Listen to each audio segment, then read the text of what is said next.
पदयात्रा हमारा होगा। लगातार ये पदयात्रा 16 अगस्त से लेकर 2 अक्टूबर तक पदयात्रा पूरे राज्य भर में।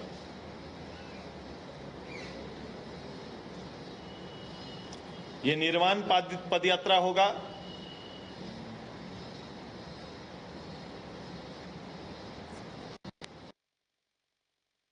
जो 22 जून के लिए है कि 22 जून को हर विधानसभा में जहां युवाओं को राज्य और बलिदान दिवस के रूप में मनाने का हम लोग निर्णय लिए हैं, उसी दिन हर विधानसभा क्षेत्र में कम से कम 100 पौधों का रोपण करेंगे, वृक्षों का लगाने का काम करेंगे, मतलब पौधों का रोपण करेंगे। जहां ज्यादा हो सकता है वो करेंगे, लेकिन कम से कम 100 नए वृक्षारोपण का कार्यक्रम का शुभारंभ भी यहां के नौजवान करेंगे। पार्टी ने पूरा अभी से लेकर अक्टूबर तक का 2024 मिशन को सामने रखते हुए पूरा रोड मैप तैयार कर लिया है। अब राज्य के जो मनोदशा है उसके बीच अपने विचारों को लेकर जाने की तैयारी हमारी है और हम इसमें चूकना नहीं चाहते हैं, क्योंकि किसी को संभालने में जितना वक्त चाहिए वो वक्त एक सीमा से ज्यादा हो गया है। जितने भी प्रयोग, राजनीतिक चिंतन मंथन और प्रयोग होने हैं, वो प्रयोग का दौर भी एक बेसिक मूल्यांकन करने का जो समय है उससे ज्यादा और ऊपर और आगे निकल गया है। इस राज्य को अपने मूल्यों पर और इस राज्य को अपनी क्षमता पर आगे बढ़ना पड़ेगा। उसके लिए शुद्ध रूप से इस राज्य के राजनीतिक दायित्वों का बेहतर रूप से निर्वहन ये हमारा कर्तव्य है और इस कर्तव्य पर हम सभी लोग आगे बढ़ेंगे। यही पूरा रोड मैप है जिसके ऊपर पार्टी ने निर्णय लिया है और पार्टी अपनी गतिविधि को तेज करने का काम करेगी। पर आ रहा हूं मैं, ये भी देख रहा हूं, आपका विषय भी ले लूंगा जो मुझे कि अभी इस राज्य सरकार ये बातें अखबार में विदाई के, हमने कहा था ये वर्ष विदाई का वर्ष है। ये सरकार के कमिटमेंट खोखले साबित हो चुके हैं और उसके परिणाम भी अब दिखने लगे हैं। जाते जाते सरकार फिर से मजाक करने के लिए लगी हुई यहां के नौजवानों के साथ। जो सरकार नीति बनाने के लिए, जो सरकार नियोजन के लिए, जो सरकार विस्थापन के लिए यहां पर आए, कोई तरीका नहीं,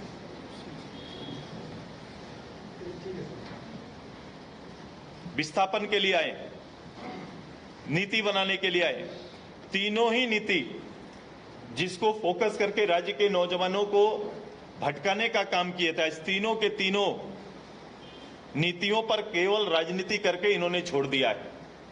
कैसे सफेद झूठ बोल सकते हैं? अब बताओ, अभी वो कह रहे हैं कि मैं किसी अखबार में इस चुनाव के बीच में या उसके बाद में मैंने देखा कि वो ओबीसी के लिए आरक्षण लेके आ रहे हैं।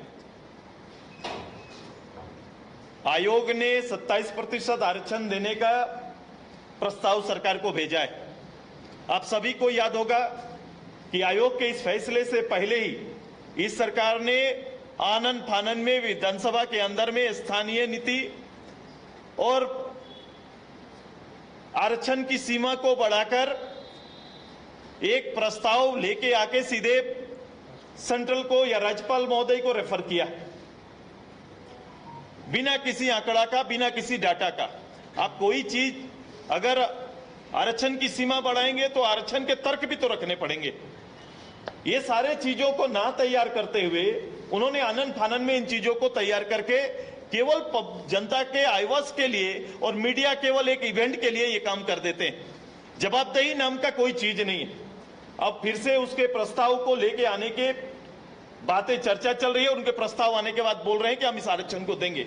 मैं कहता हूं कि जब सीमा, जिस समय 50% की सीमा आवश्यकता थी कि इससे ऊपर आप कोई आरक्षण दे नहीं सकते हैं, वो बाधा अब समाप्त हो चुका है। इसीलिए तो 10%, 50 से ऊपर 10% अति गरीब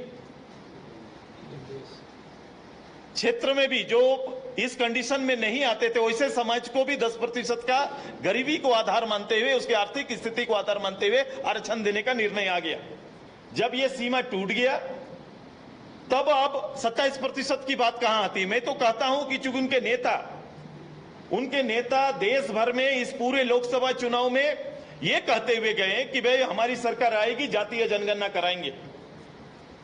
मैं कह रहा हूं यहां सरकार आपकी है, आप सरकार यहां है, आपने जातीय जनगणना की बातें तो जरूर की है, लेकिन निर्णय लेने से कौन रोका है। मैंने कहा था कि जिस दिन आप ये लेके आएंगे, हम पक्ष और विपक्ष नहीं देखते हैं। जैसा आपने देखा होगा, जिस दिन भी ये प्रस्ताव हाउस में आया था, उस दिन सुदेश महतो पक्ष और विपक्ष नहीं देखा, बल्कि समाज के हित में, राज्य के हित में, चाहे सारना कोर्ट का मामला हो, चाहे आरक्षण का मामला हो, जो भी विषय ये लेके आए, हम लोग खड़े रहे, लेकिन इस तर्क के साथ कि ये केवल गुमराह करने का प्रस्ताव है। ये सबसे पहले इस राज्य के अंदर पहले जातीय जनगणना कराए और जनगणना के आधार पर जिसकी जितनी आबादी उतना आरक्षण सुनिश्चित करे। अगर ये नहीं करते हैं तो फिर से बैकवर्ड के साथ अन्याय होगा। इस राज्य के अंदर हमने कहा था 11 मंत्रिमंडल है, एक मंत्रिमंडल खाली है। भाई शेड्यूल कास्ट का मंत्री पूरे कैबिनेट में नहीं है, एक पद खाली है, पता नहीं क्या बैर है शेड्यूल कास्ट से इनका, उसके प्रतिनिधि को कैबिनेट में देखना नहीं चाहते हैं। अभी विस्तारीकरण की बात चल रही है, क्या ये एनडीए या अपना जो यूपीए गठबंधन या फिर इंडी गठबंधन, क्या ये सुनिश्चित करेगा कि अगर ये जो रिक्त पद है जिसको भरेंगे वहां ऐसी कम्युनिटी का कोई जगह या प्रतिनिधित्व तो आएगा क्या? उसी तरह से आपका भी सवाल है कि जिसको हम लोग ने चैलेंज किया, हम लोग ने चुनौती दी, मैं ओबीसी की जिस विषय की बात कर रहा हूं, यहां से लेकर सुप्रीम कोर्ट तक हम लोग गए कि इस राज्य में जैसे पंचायत का चुनाव और पंचायत में मिलने वाले ओबीसी के आरक्षण को इन लोगों ने समाप्त कर दिया। 10,000 पद हम लोग ने आरक्षित रखा था, पहली बार पंचायत के अंदर में भी उनको अनारक्षित करके चुनाव करा दिया, 10,000 लोग उससे वंचित रह गए।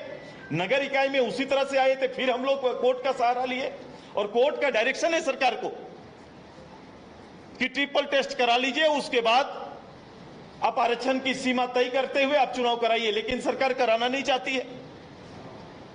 ये सरकारी पदाधिकारियों के से माध्यम से जनता से नेतृत्व होने वाले नगर इकाई को संचालन कर रहे हैं, क्योंकि इनका काम लीडरशिप को ग्रोथ करना नहीं या फिर सामाजिक रूप से उनको नेतृत्व देना नहीं है, बल्कि बेदखल करने का आचरण रहा है, उसी आचरण को आगे बढ़ा रहे।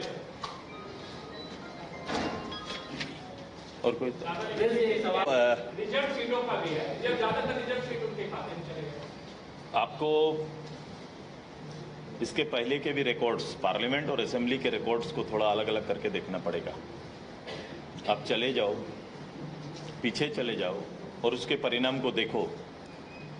कभी कभी लोकसभा के परिणाम कुछ और होते हैं, क्योंकि लोकसभा में मतदान करने में लोग हमेशा, और मैं हमेशा कहता था इस पूरे चुनाव को, ये राष्ट्रीय पर्व है और देश का नेता का चयन है, तो इसके स्तर को उस रूप से सोचना चाहिए और उस रूप से मतदान होना चाहिए। होता भी रहा है। राज्य के अंदर पार्लियामेंट में जो बहुमत आया है, पहले भी आया है, वो पूरा फिर असेंबली में उसी रूप से आएगा, ये कहना गलत है। और इसके रिकॉर्ड्स निकाल के देखो, ऐसा ही हुआ है। जब भी हम जितना छोटा चुनाव में जाएंगे, वो चुनाव उस स्तर के निर्णय के आधार पर होगा। हम असेंबली में जाएंगे तो असेंबली के दायित्व और उसके क्षेत्र आधार पर होगा। हम पंचायत में जाएंगे, पंचायत के दायित्व और क्षेत्र के आधार पर होना भी चाहिए, ऐसा ही चुनाव होना चाहिए। और ये आपको फर्क नजर आएगा। हम राज्य के देखने की दृष्टि और देश के देखने की दृष्टि, हर लोग, हर जनमानस और मतदाताओं में अलग अलग है। दादा 2024 की लड़ाई के लिए पूरा प्रदेश है। मैं सीट आधार पर, ये तो एक गठबंधन का एक विषय रहेगा, गठबंधन होगा लेकिन मेरा दायित्व तो किसी सीट विशेष पर नेतृत्व करना नहीं है। मैं राज्य का नेतृत्व करता हूं और मेरे राज्य पूरे दायित्व के क्षेत्र में है। मेरा दायित्व बनता है कि राज्य के अंदर में इस राज्य के वसूल, इस राज्य के विषय और इस राज्य की आवश्यकता का नेतृत्व करें। ये एक राजनेता होने के नाते मेरा दायित्व है और उसको हम पूरा करेंगे। पर हम लोग चर्चा करते रहे, इससे किसी समाज का बरकत नहीं होगा, नुकसान ही होता है।